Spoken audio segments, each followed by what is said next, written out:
আসসালামু আলাইকুম ওরহমতুল্লাহ। প্রিয় ভিউয়ার্স, সালামের উত্তর দেওয়া ওয়াজিব, তাই সকলেই কমেন্ট বক্সে সালামের উত্তর দিয়ে যাবেন। সম্মানিত ভিউয়ার্স, আজকের ভিডিওতে আলোচনা করব মুনাজাতের মধ্যে যে দুটি ইসমে আজম পাঠ করিলে আল্লাহ তাআলা আপনার মনের সকল ইচ্ছা পূর্ণ করবেন ইনশাআল্লাহ, এবং আপনি আল্লাহ তাআলার কাছে যা চাইবেন আল্লাহ তাআলা আপনাকে তাই দান করবেন। সুবহানাল্লাহ। সম্মানিত ভিউয়ার্স, মুনাজাতের মধ্যে কোন দুইটি ইসমে আজম পাঠ করিলে আল্লাহ তাআলা আপনার মনের সকল ইচ্ছা পূর্ণ করবেন এবং আপনি আল্লাহর কাছে যা চাইবেন আল্লাহ তাআলা আপনাকে তাই দান করবেন, সেই দুইটি ইসমে আজম সম্পর্কে জানতে চাইলে ভিডিওটি সম্পূর্ণ দেখতে থাকুন। আর ভিডিওটি ভালো লাগলে লাইক, কমেন্ট, শেয়ার করে চ্যানেলটি সাবস্ক্রাইব করে আমাদের পাশে থাকুন। তো চলো বন্ধুরা, কথা না বাড়িয়ে ভিডিও শুরু করি। আল্লাহ তাআলা বলেন, নিশ্চয়ই মানুষকে সৃষ্টি করা হয়েছে অস্থির করে। যখন তাকে বিপদ-আপদ স্পর্শ করে তখন সে অতিমাত্রায় অস্থির এবং চিন্তিত হয়ে যায়। সূরা মাআরিজ আয়াত নং 19 এবং 20। আল্লাহ পাক রব্বুল আলামিন আরও বলেন, লা তাকনাতু মির রাহমাতিল্লাহ, অর্থ তোমরা আমার রহমত থেকে নিরাশ হইও না। তাই আল্লাহর রহমত থেকে নিরাশ হওয়া যাবে না, বরং সর্বদা সর্ব অবস্থায় আল্লাহকে স্মরণ করতে হবে, আল্লাহর দয়া ও অনুগ্রহের আশায় থাকতে হবে। অন্য এক আয়াতে আল্লাহ তাআলা বলেন, যদি তোমাদের উপর আল্লাহর অনুগ্রহ ও তার দয়া না থাকতো তাহলে তোমরা ধ্বংস হয়ে যেতে, আর নিশ্চয়ই আল্লাহ তাআলা অধিক তাওবা গ্রহণকারী। সূরা নূর আয়াত নং 10। সম্মানিত ভিউয়ার্স, অভাব থেকে মুক্তির জন্য আল্লাহ তাআলার কাছে চাইতে হবে, আর আল্লাহ তাআলা বান্দার প্রার্থনা ফিরিয়ে দেন না। আল্লাহ তাআলা বলেন, তোমরা আমাকে ডাকো, আমি তোমাদের ডাকে সাড়া দেব। নিশ্চয়ই যারা অহংকারবশত আমার ইবাদত থেকে বিমুখ থাকে, অর্থাৎ আমাকে ডাকে না, আমার কাছে কিছু চায় না, আমার কাছে দোয়া করে না, তারা অচিরেই লাঞ্ছিত হয়ে জাহান্নামে প্রবেশ করবে। নাউজ বিল্লাহি মিন যালিক। সূরা গাফির আয়াত নং 60। সম্মানিত ভিউয়ার্স, জীবনে ইচ্ছা পূরণের অনেক উপায় খুঁজে বেরিয়েছেন। মনের আশা পূর্ণ করতে অনেকের কাছে গিয়েছেন, গলায় তাবিজ ঝুলিয়েছেন, বীরের পা দোয়া পানি খেয়েছেন, অনেক কষ্ট করেছেন, অনেক সাধনা করেছেন, সব কিছু থেকে বিফল হয়ে নিরাশ হয়ে পড়েছেন। অথচ এটা চিন্তা করেননি যে মহান আল্লাহ তাআলা ও তার রাসূল সাল্লাল্লাহু আলাইহি ওয়াসাল্লাম এ ব্যাপারে কি বলেছেন। চলুন ভিউয়ার্স, আজকের ভিডিওতে আমি আপনাদেরকে এই সম্পর্কেই জানিয়ে দেব, মুনাজাতের মধ্যে যে দুটি ইসমে আজম পাঠ করিলে আল্লাহ তাআলা মনের সকল ইচ্ছা পূর্ণ করেন এবং আল্লাহ তাআলার কাছে যা চাওয়া হয় আল্লাহ তাআলা তাই দান করেন। প্রতিটি মুমিন সব সময় চায় তার নেক ইচ্ছা ও চাওয়াগুলো যেন পূর্ণ হয়, তাই আপ্রাণ চেষ্টার পাশাপাশি দোয়া কবুল হওয়ার বাক্য দ্বারা মহান আল্লাহর দরবারে প্রার্থনা ও দোয়া করে। সম্মানিত ভিউয়ার্স, দোয়া কবুল হওয়ার কিছু বিশেষ সময় রয়েছে, কিছু বিশেষ ইসমে আজম রয়েছে এবং বিশেষ নিয়ম রয়েছে। যদি কোনো ব্যক্তি এই সময়, এই নিয়ম এবং ইসমে আজমের মাধ্যমে আল্লাহ তাআলার কাছে দোয়া করে, আল্লাহ তাআলার কাছে কিছু চায়, তাহলে আল্লাহ তাআলা অবশ্যই বান্দার দোয়া কবুল করবেন এবং বান্দা যা চাইবেন আল্লাহ তাআলা তাকে তাই দান করবেন। সুবহানাল্লাহ। সম্মানিত ভিউয়ার্স, দোয়া কবুল হওয়ার প্রথম শর্তটি হচ্ছে ইস্তেগফার পাঠ করা। আজকের ভিডিওতে আমি আপনাদেরকে ইস্তেগফারের কিছু বিশেষ ফজিলতের বিষয়ে কোরআন এবং হাদিস থেকে জেনে নেব, যাতে করে আপনারা ইস্তেগফারের ফজিলত জানতে পারেন এবং ইস্তেগফারের আমল করতে উৎসাহিত হন। এবং বিশেষ একটি ইস্তেগফার সম্পর্কে আপনাদেরকে জানিয়ে দেব, যে ইস্তেগফার পাঠ করিলে আল্লাহ তাআলা বান্দার দোয়া কবুল করেন। সম্মানিত ভিউয়ার্স, আল্লাহ তাআলা বলেন, আমি অবশ্যই ক্ষমাশীল তার প্রতি যে ব্যক্তি তাওবা করে, ঈমান আনে, সৎকর্ম করে ও সৎ পথে অবিচল থাকে। সূরা তাহা আয়াত নং 82। মানবজাতিকে শিক্ষা দেওয়ার জন্য আল্লাহ তাআলা বলেন, তুমি তোমার প্রতিপালকের প্রশংসা সহ তার পবিত্রতা ও মহিমা ঘোষণা করো এবং তার কাছে ক্ষমা প্রার্থনা করো, নিশ্চয়ই তিনি তাওবা কবুলকারী। সূরা নাসর আয়াত নং 3। আল্লাহ তাআলা আরও বলেন, আর যে ব্যক্তি আল্লাহকে ভয় করবে আল্লাহ তাআলা তার সমস্ত সমস্যা থেকে উত্তরণের পথ বের করে দিবেন। তাকে এমন জায়গা থেকে আল্লাহ তাআলা রিজিক দান করবেন যা সে কল্পনাও করতে পারবে না, অর্থাৎ তার ধারণার বাইরে থেকে গায়বীভাবে আল্লাহ তাআলা তার রিজিকের ব্যবস্থা করে দিবেন। সুবহানাল্লাহ। আর যে ব্যক্তি আল্লাহর উপর ভরসা করবে তার জন্য তিনিই যথেষ্ট হবেন, নিশ্চয়ই আল্লাহ তাআলা তার সমস্ত ইচ্ছা পূর্ণ করবেনই। সুবহানাল্লাহ। সূরা তালাক আয়াত নং 2 থেকে 3। সম্মানিত ভিউয়ার্স, আল্লাহকে ভয় করা মানে যে ব্যক্তি আল্লাহ তাআলার কাছে ক্ষমা প্রার্থনা করে, ইস্তেগফার করে ও নত হয়, সে ব্যক্তি আল্লাহ তাআলাকে ভয় করেন, আর এমন ব্যক্তিকে আল্লাহ তাআলা অনেক পছন্দ করেন। সুতরাং যে ব্যক্তি ইস্তেগফার পাঠ করবে, ক্ষমা প্রার্থনা করবে, আল্লাহ তাআলা তার মনের সকল ইচ্ছা পূর্ণ করবেন ইনশাআল্লাহ। আল্লাহর রাসূল সাল্লাল্লাহু আলাইহি ওয়াসাল্লাম বলেন, সৎকর্ম ছাড়া অন্য কোনো কিছুই মানুষের হায়াত বাড়াতে পারে না এবং দোয়া ছাড়া অন্য কোনো কিছুতেই মানুষের ভাগ্য তথা তাকদির পরিবর্তন হয় না। মানুষ তার পাপ কাজের কারণে তার প্রাপ্য রিজিক থেকে বঞ্চিত হয়। নাউজুবিল্লাহি মিন যালিক। সুনান ইবনে মাজাহ হাদিস নং 4022। সুতরাং বোঝা গেল, যে ব্যক্তি গুনাহের কাজ করে আল্লাহ তাআলা তার কাছ থেকে রিজিক ছিনিয়ে নেয়। আর যখন সে বান্দা আল্লাহর ভয়ে আল্লাহ তাআলার কাছে ইস্তেগফার করে, ক্ষমা প্রার্থনা করে, তখন আল্লাহ তাআলা তার রিজিক বৃদ্ধি করে দেয়। সুবহানাল্লাহ। এবং তার গুনাহগুলিকে নেকি দ্বারা পরিবর্তন করে দেন। সুবহানাল্লাহ, আল্লাহু আকবার। সম্মানিত ভিউয়ার্স, ভয়াবহ বিপদ কিংবা প্রাকৃতিক দুর্যোগ দিয়ে মহান আল্লাহ তাআলা মাঝে মাঝে বান্দাকে পাপের শাস্তি দেন, কিন্তু বান্দা যখন ইস্তেগফারে রত হয়ে যায় তখন তিনি আযাব উঠিয়ে নেন। পবিত্র কোরআনে বলা হয়েছে, এবং আল্লাহ তাআলা এমনও নন যে লোকেরা আল্লাহ তাআলার কাছে ক্ষমা প্রার্থনা করবে, ইস্তেগফার করবে, অথচ তিনি তাদেরকে শাস্তি দিবেন।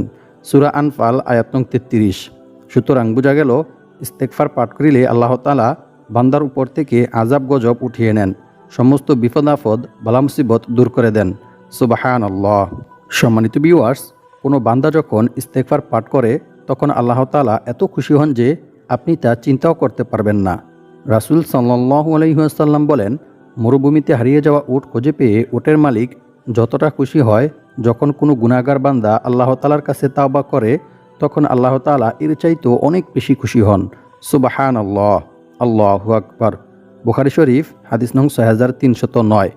আবু মুসা রাদিয়াল্লাহু তাআলা আনহু বলেন, আমাদের সুরক্ষা দানকারী দুটি জিনিস ছিল, তার মধ্য থেকে একটি জিনিস চিরদিনের জন্য হারিয়ে গেছে, আর সেটি হলো আমাদের মাঝে রাসূল সাল্লাল্লাহু আলাইহি ওয়াসাল্লামের উপস্থিতি।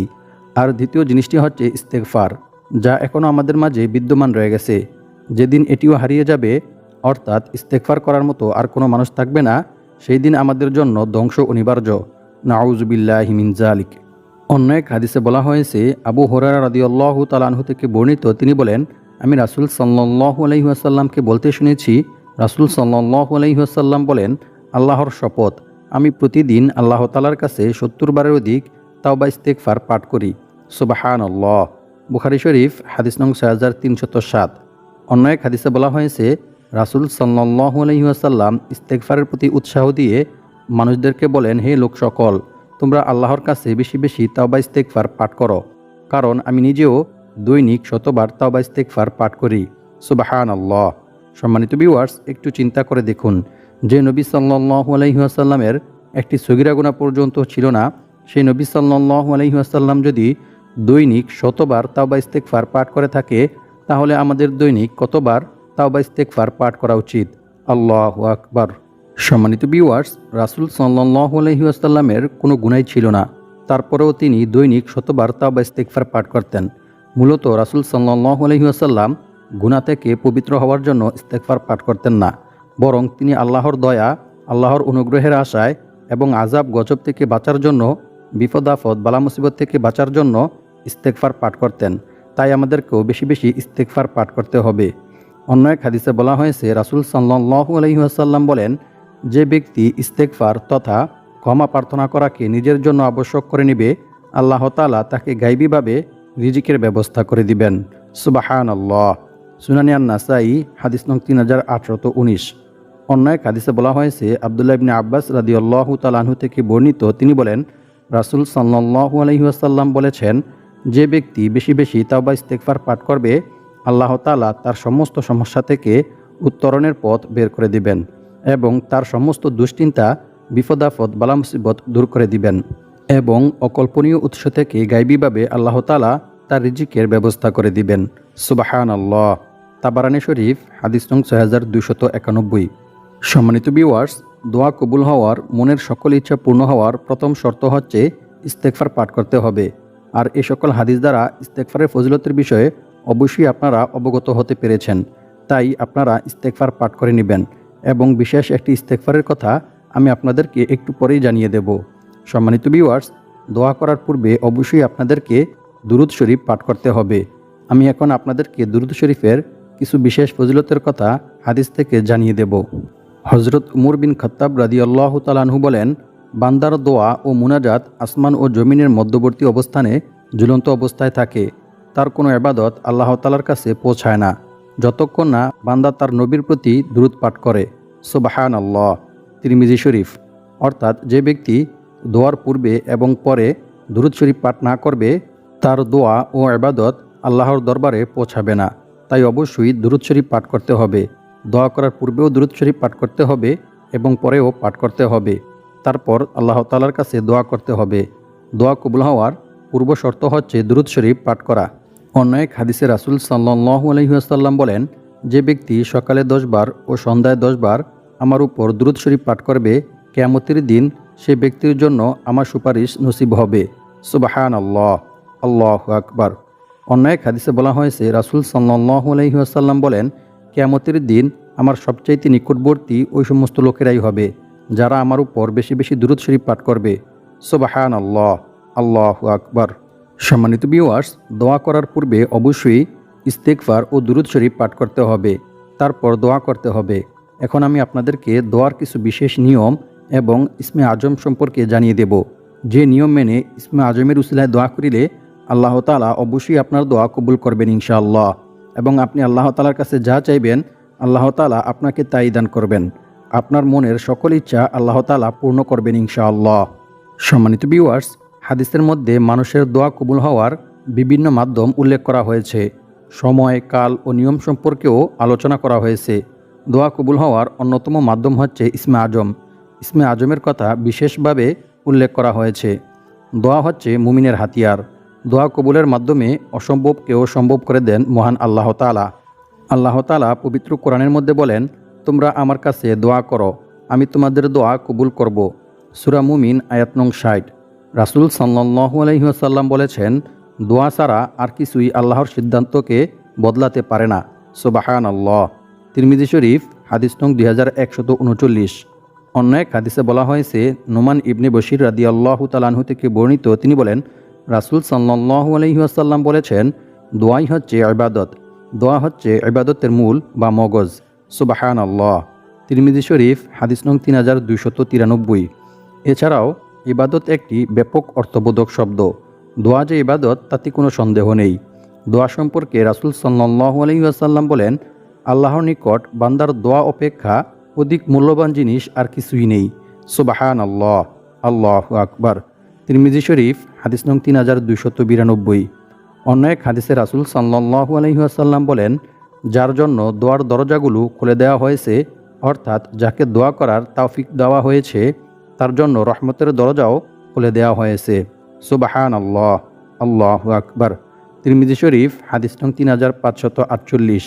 অন্য এক হাদিসে বলা হয়েছে, আবু হুরায়রা রাদিয়াল্লাহু তাআলা আনহু থেকে বর্ণিত, তিনি বলেন, যে ব্যক্তি কামনা করে যে বিপদ ও সংকটের সময় আল্লাহ তাআলা তার দোয়া কবুল করুক, সে যেন সুখের সময়, সুস্থতার সময় আল্লাহ তাআলার কাছে অধিক পরিমাণে দোয়া করে। জামিয়া তিরমিজি হাদিস নং 3382। অপর এক হাদিসে বলা হয়েছে, আল্লাহর রাসূল সাল্লাল্লাহু আলাইহি ওয়াসাল্লাম বলেন, যে ব্যক্তি আল্লাহ তাআলার কাছে কিছু চায় না, আল্লাহ তাআলা তার উপর নারাজ হন। নাউযুবিল্লাহি মিন যালিক। জামিয়া তিরমিজি হাদিস নং 2686।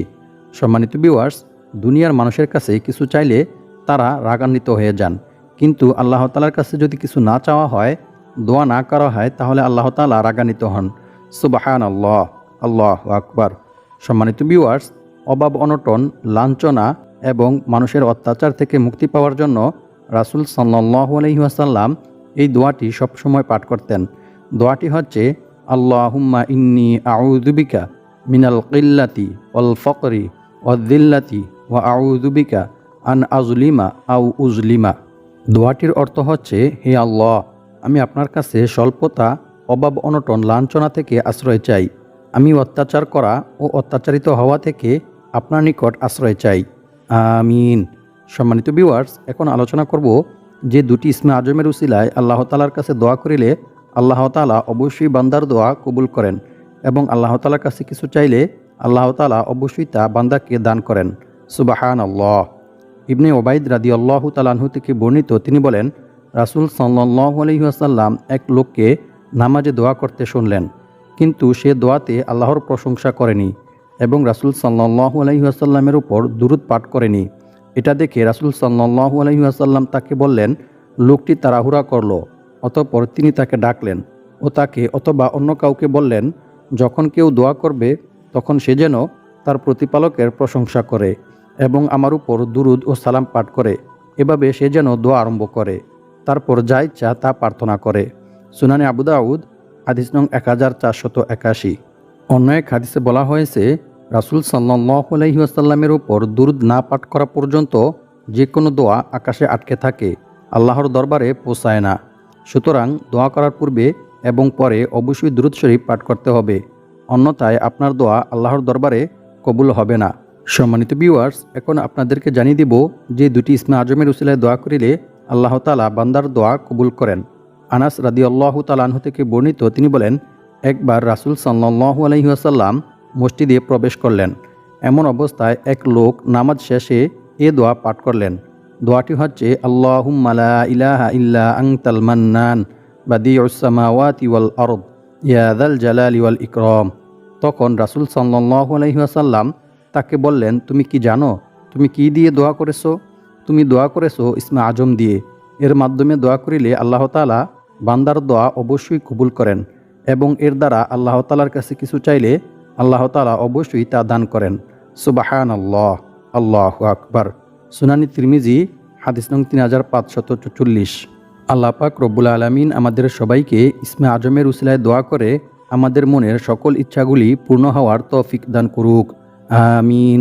আসসালামু আলাইকুম ওয়া রাহমাতুল্লাহি ওয়া বারাকাতুহু।